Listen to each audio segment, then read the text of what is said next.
In the endless labyrinth of Brooklyn streets, where millions of lives intersect every single day, a different kind of story was unfolding in the shadows.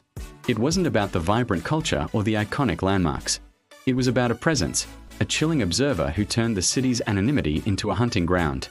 This is the story of the Brooklyn Night Stalker, a predator who didn't just choose his victims. He studied them, he learned them, he became a silent, terrifying part of their lives long before they ever knew he was there. Imagine your daily routine. The coffee shop you visit every morning, the route you take to the subway, the time you get home from work. To you, it's just life. To him, it was a detailed manuscript. For weeks, sometimes months, he would follow his chosen targets, completely undetected in the city's chaotic rhythm. He learned their schedules, their habits, the names of their friends, even the little quirks that made them unique. He wasn't just looking for an opportunity. He was embedding himself into the very fabric of their existence from a distance. This meticulous surveillance was his signature. He would watch from parked cars, from across crowded streets, or blend into the background of a busy park.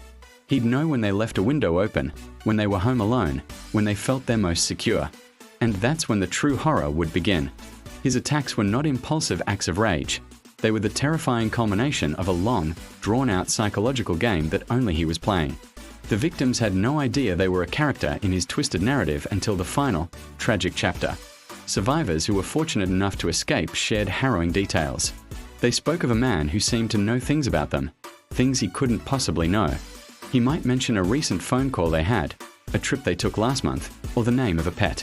This detail wasn't just to scare them. It was a demonstration of his power, his control. It was his way of saying, "I've been here all along. You were never safe."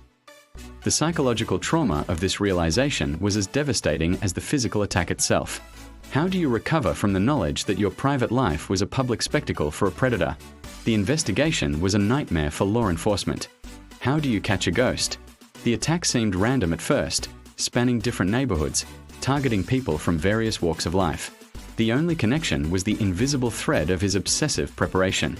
Detectives had to piece together fragmented timelines, not just of the crimes, but of the victims' lives for months prior, looking for any anomaly, any shared point of contact, any sign of a shadow that no one had noticed.